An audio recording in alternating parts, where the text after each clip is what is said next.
now, the officials are ready, the fighters are in the ring, and they are ready.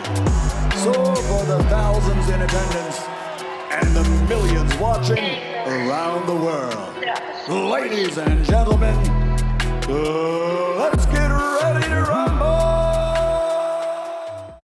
Alright guys, well let's get right into it.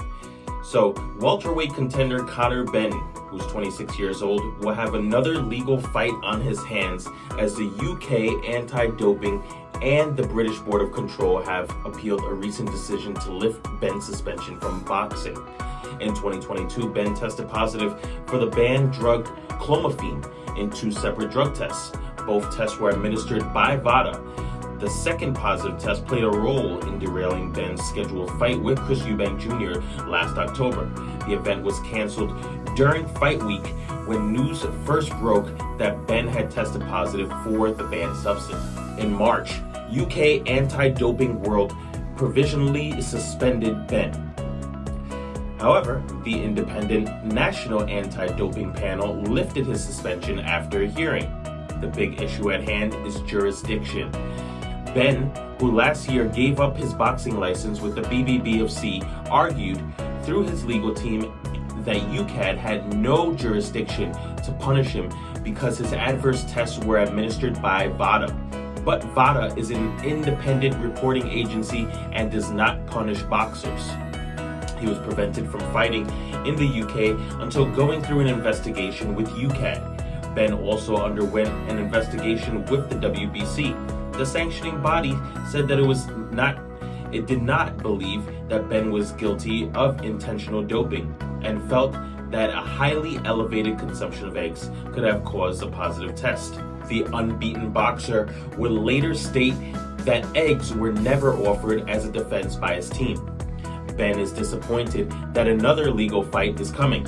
I'm disappointed in the news of the appeal being made, having already been cleared by both the WBC and National Anti-Doping Panel to continue my career without restriction.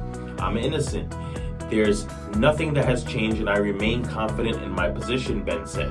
UKAD issued an official statement to confirm the appeal process.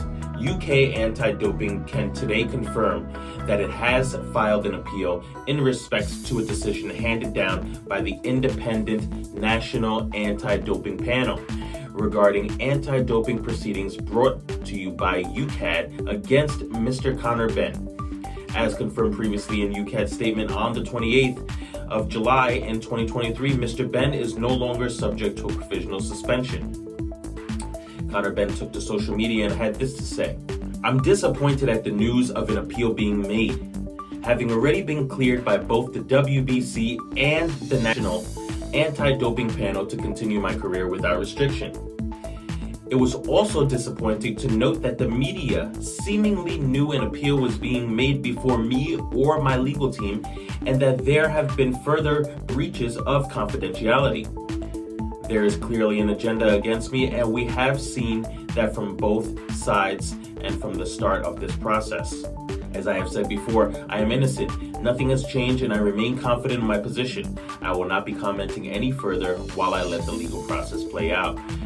Well guys, what do you think about this situation? I did read that they do have a right to appeal the decision, but it does kind of seem like, I guess the decision wasn't sitting well with them. Jurisdiction, I don't know why they would give him the go-ahead to fight and then end up appealing it.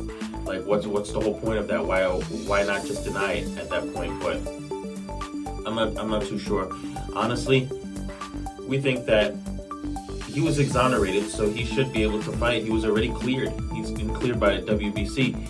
Technically, he could fight in the US, I believe. I think he could come get his license here in the USA, but I'm not too sure. If anyone knows in the comments below, let us know, and don't forget to like, comment, subscribe, and also share the vid. All right, guys, we appreciate you. Thanks for all the love and support. Take care.